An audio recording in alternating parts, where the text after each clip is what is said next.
প্রিয় শিক্ষার্থী বন্ধুরা, তোমরা তোমাদের শিক্ষার সমস্ত তথ্য জানতে এবং সকল সমস্যার সমাধান জানতে এখনই জয়েন করো আমাদের ফেসবুক গ্রুপে।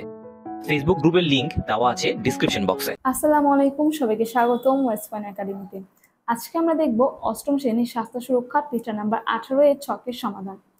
ছকটির শিরোনামে দেওয়া ছিল খাবারের গুণগত মান ঠিক রেখে এবং উদ্ভূত খাবার ব্যবহারের বিষয়ে তথ্য সংগ্রহের ছক।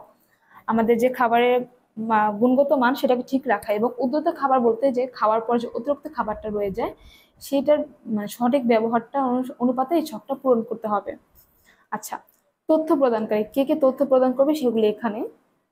খাদ্যের গুণগত মান বজায় রাখতে যা করেন এবং করা যায় বলে মনে করেন। আচ্ছা, এই তথ্য প্রদানকারী যে ব্যক্তিটা সে খাবারের গুণগত মান বজায় রাখার জন্য কি কি করতে পারেন এবং কি কি করেন বলে মনে হয় সেগুলো এখানে লিখতে হবে।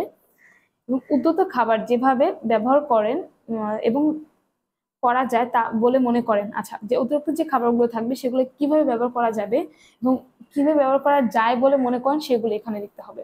আচ্ছা, প্রথম তথ্য প্রদানকারী কে?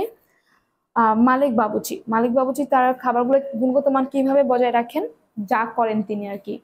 ঢাকনা দিয়ে ঢেকে পরিষ্কার পরিচ্ছন্ন পরিবেশ রান্না করেন। ঢাকনা দিয়ে ঢেকে পরিষ্কার পরিচ্ছন্ন করে তারপর রান্না বান্নাটা উনি করেন যেন খাবারগুলো গুণগত মান ঠিক থাকে।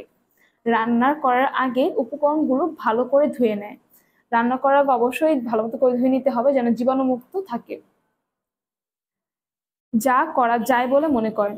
এই মালিক বাবুর্চি খাবারের গুণগত মান বজায় রাখার ক্ষেত্রে যেটা করা যায় বলে মনে করেন সেটা হচ্ছে তিনি মনে করেন কম তেল ও মশলা ব্যবহার করে খাবার রান্না করলে খাবারের গুণগত মান বজায় থাকে, কিন্তু খাবারের স্বাদ বাড়ানোর জন্য খাবারের প্রস্তুতির সময় অতিরিক্ত তেল মশলা ব্যবহার করে। যখন যদি কম মশলাযুক্ত এবং তেলযুক্ত খাবারের গুণগত মানটা ভালো থাকে, কিন্তু যখন দেখা যায় যে স্বাদ বাড়ানোর জন্য রান্না করা হয়, স্বাদের জন্য রান্না করা হয়, তখন কিন্তু অতিরিক্ত মশলা এবং তেল ব্যবহার করেন। আচ্ছা, অতিরিক্ত যে খাবার সেটার ক্ষেত্রে উনি যা করেন রেফ্রিজারেটরে ব্যবহার করেন, অতিরিক্ত যে খাবারটা সেটা বাটিতে করে রেখে তিনি রেফ্রিজারেটরে সংরক্ষণ করেন। যা করা যায় বলে মনে করেন, যেটা করা যায় বলে মনে করেন, বেঁচে যাওয়া খাবার রেফ্রিজারেটরে সংরক্ষণ না করে আশেপাশে গরিব দুঃখীদের দিয়ে দেওয়া উচিত বলে মনে করেন। যে খাবারটা বেঁচে যায় যে খাবারটাকে ফ্রিজে সংরক্ষণ না করে যে গরিব দুঃখী মানুষরা খাবার পায় না তাদেরকে দিয়ে দেওয়া উচিত বলে সে মনে করেন। আচ্ছা, প্রতিবেশী সুমি আপা কি করেন? পরিষ্কার পরিচ্ছন্নতা বজায় রাখার পাশাপাশি রান্নায় নিরাপদ পানি ব্যবহার করেন। এটা হচ্ছে খাবারের গুণগত মান বজায় রাখার জন্য পরিষ্কার পরিচ্ছন্নতা বজায় রাখে, তার সাথে একটা নিরাপদ পানি ব্যবহার করেন। এবং যা করা যায় বলে মনে করেন, শাকসবজি ঠান্ডা পানিতে সিদ্ধ না করে পানি গরম করে তাতে সবজি ছেড়ে দিয়ে রান্না করা যায় বলে মনে করেন। মাংস মেরিনেট করে রান্না করা উচিত বলে মনে করেন। আচ্ছা, শাকসবজিকে পানিতে সিদ্ধ করলে তখন এর গুণগত মানটা কমে যেতে পারে, তাই আগে পানি সিদ্ধ করে তারপরে শাকসবজি ছেড়ে দিতে হবে যেন গুণগত মানগুলো ঠিক থাকে।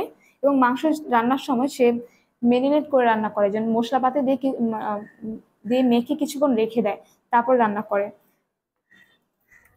যা করেন খাবার অতিরিক্ত যে খাবারটা থাকে সেক্ষেত্রে তিনি যা করেন, ঢাকনা দিয়ে ঢেকে রেখে দেন। ঢাকনা দিয়ে যে খাবারগুলো অতিরিক্ত রয়ে যায় সেগুলোকে ঢাকনা দিয়ে ঢেকে সংরক্ষণ করেন। এবং যা করা যায় বলে মনে করেন, সবে খাওয়ার পর খাবার ঠান্ডা হলে তা ফ্রিজে সংরক্ষণ করে রাখতে পারেন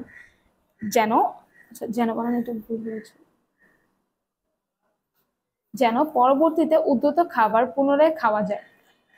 যে খাবারটা তার অতিরিক্ত রয়ে যায় সেই খাবারটা ফ্রিজে রেখে দেয় যেন পরবর্তী সময় এই অতিরিক্ত খাবারটা আবার খাওয়া যায়।